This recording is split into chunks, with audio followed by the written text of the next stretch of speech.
The cat refuses to leave the crib. Every single night. The parents have no idea why. Then the vet reveals something that changes everything. The nursery door creaks open again. Elin stands frozen in the doorway. Her heart pounds hard in her chest. The cat is back in the crib. Not again. Elin whispers into the darkness. This is the 4th time tonight. The 4th time she has moved Peepo away. The 4th time the orange tabby has returned. Elin walks to the crib slowly. Baby Emma sleeps peacefully inside. Tiny chest, rising and falling gently. Soft baby sounds filling the quiet room. And there sits Peepo, curled protectively around Emma's small body, green eyes glowing in the moonlight, staring directly at Elin with unwavering intensity. Peepo, you cannot do this. Elin reaches down carefully. Cats do not belong in cribs. She lifts the 15-pound cat gently. Peepo does not fight, does not hiss, does not scratch, but his eyes never leave. Elin carries Peepo to the hallway, sets him down outside the nursery, closes the door firmly behind her. Stay out there tonight, please. Elin walks back to her bedroom. Her husband Damien sleeps soundly beside her. She climbs under the covers, exhausted. Sleep comes quickly after another restless night, but at 3:47 a.m., a sound wakes her. Scratching, desperate scratching at the nursery door, then meowing, loud and urgent and frantic. Elin groans into her pillow. Damien stirs beside her. The cat again? He mumbles sleepily. I will handle it. Elin drags herself out of bed. She opens the nursery door angrily. Peepo, what is your problem? The orange tabby shoots past her legs, leaps directly into Emma's crib, curls around the sleeping baby protectively, and refuses to move. That is it. Elin feels frustration building. Something is seriously wrong with this cat. Damien appears in the doorway, rubbing his eyes. How long has this been happening? 2 weeks now, every single night. Maybe Peepo is jealous of Emma. Jealous cats avoid babies. They do not sleep with them. Elin crosses her arms tightly. This is different. This is obsessive.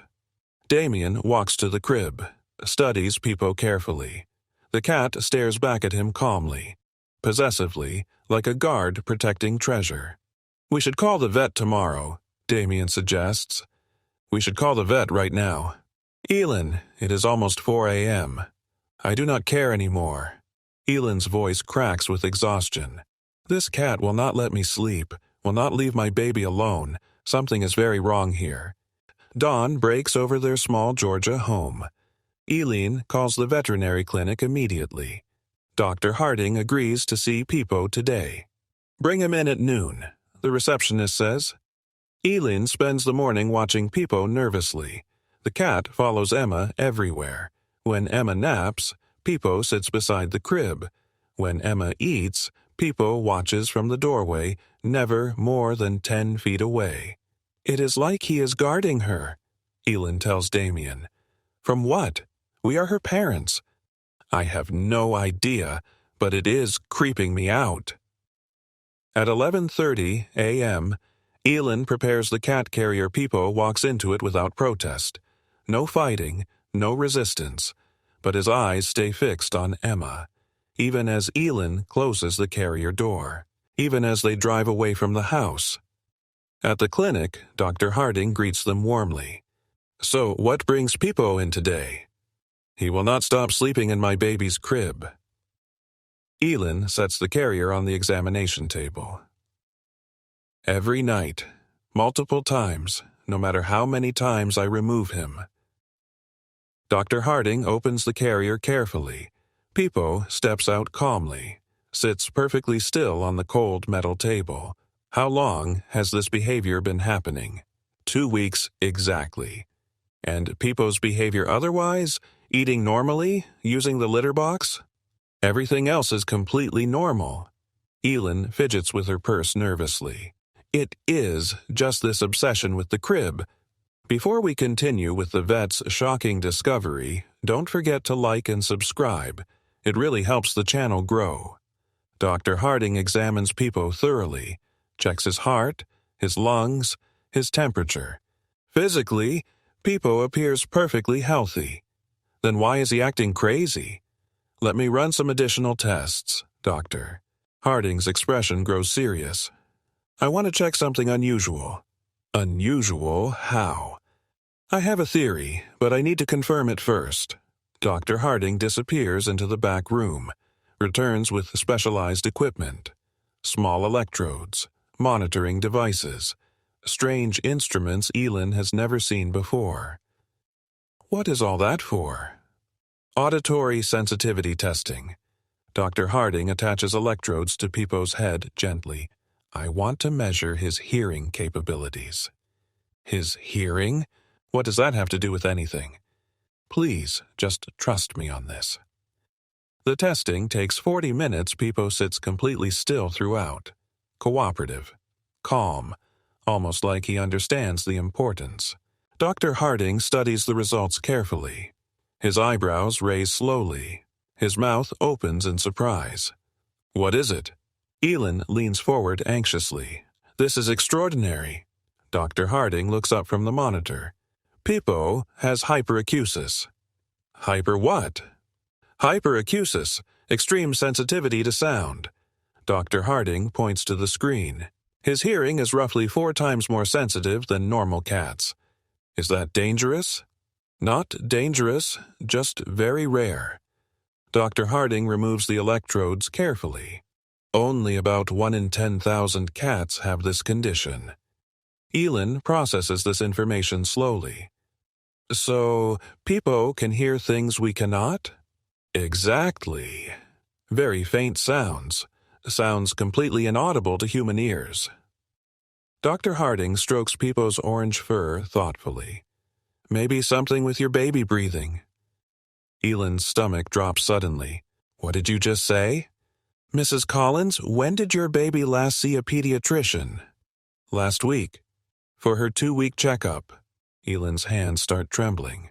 Why are you asking me this? Did the doctor mention anything about Emma's breathing? No, nothing. Emma is perfectly healthy. Cats with hyperacusis can detect extremely subtle changes in breathing. Dr. Harding speaks slowly and carefully. Irregular patterns, pauses, abnormalities that medical equipment might miss during brief examinations. And I think Peepo hears something wrong. Elin drives home in a daze. Damien meets her at the door. Emma sleeps in his arms peacefully. What did the vet say? We need to take Emma to the pediatrician right now. Why? What is wrong? Peepo can hear things we cannot. Elin's voice breaks slightly. He might be hearing Emma have breathing problems. Damien goes pale. That is not possible. We are going to find out.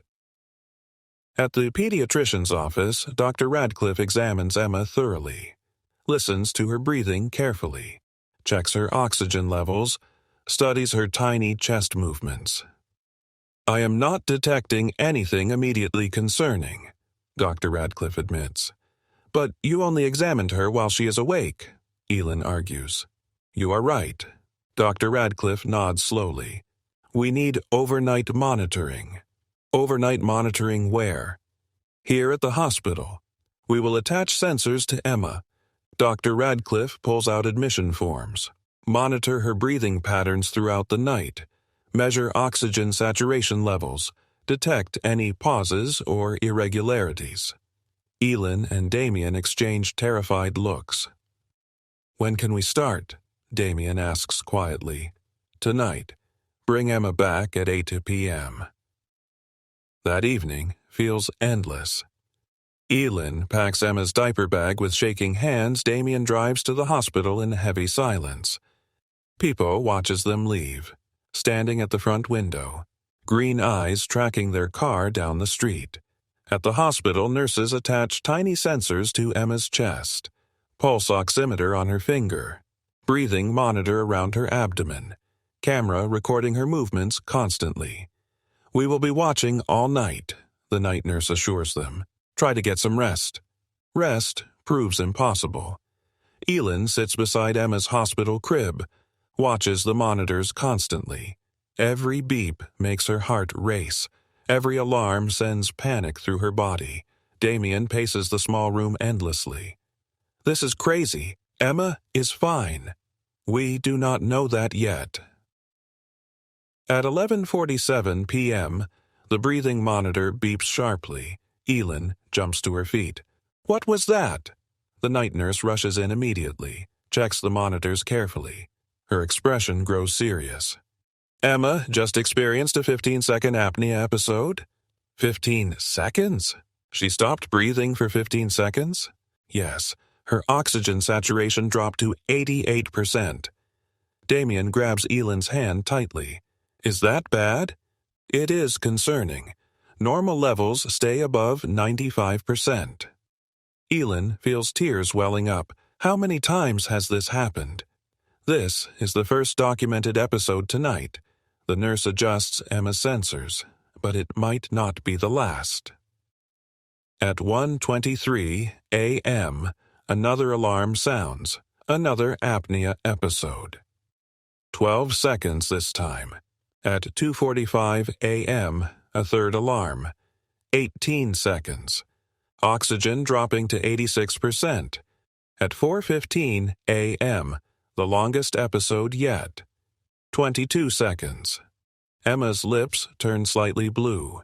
The nurse calls Dr. Radcliffe immediately. By 6 a.m., the diagnosis is confirmed. Emma has obstructive sleep apnea severe enough to require immediate treatment. Her airway partially collapses during sleep, Dr. Radcliffe explains, cutting off oxygen flow temporarily.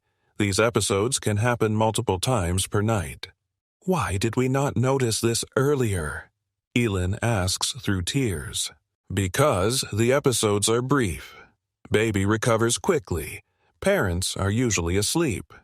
Dr. Radcliffe reviews the monitor readings. But repeated oxygen deprivation is very dangerous.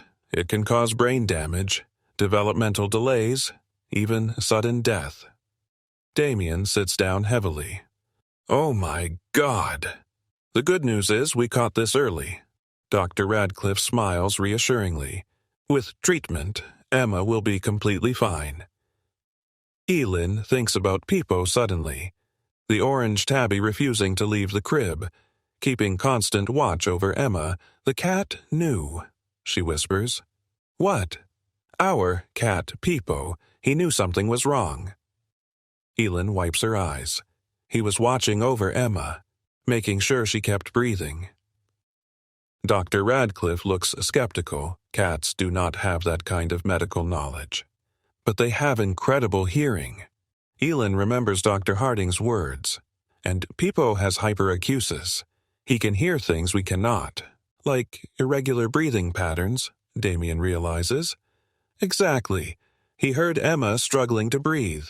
Elin starts crying harder. He was trying to protect her. We thought he was being annoying. But instead, he was saving her life.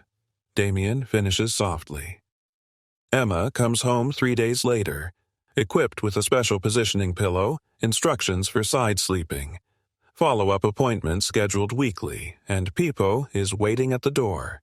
The orange tabby runs to Emma immediately, sniffs her carefully, rubs against her car seat gently, then follows Elin to the nursery. Elin places Emma in her crib. Peepo jumps in immediately, curls around Emma protectively. I am not going to stop you anymore, Elin tells him quietly. You were right all along. That night, Elin sets up the baby monitor camera, watches Peepo and Emma sleep peacefully together. At 2:33 a.m., Emma shifts positions, rolls onto her back. Her breathing becomes slightly labored. Peepo's eyes open instantly. He gently nudges Emma with his paw, pushes her back onto her side. Emma's breathing immediately improves. Peepo settles back down, places one paw on Emma's chest, monitoring her breathing constantly. Elin watches through tears. Thank you, she whispers. Over the next few weeks, something beautiful happens. With Pipo's constant vigilance and the new positioning therapy, Emma's apnea episodes decrease dramatically. Dr. Radcliffe is amazed at the progress. Most babies take months to show this kind of improvement. "We have help at home," Elin explains. "Help from who?" "Our cat. He watches Emma every single night." Elin shows Dr. Radcliffe the monitor footage. He corrects her position whenever she rolls wrong. 6 months later, Emma's sleep apnea is completely resolved.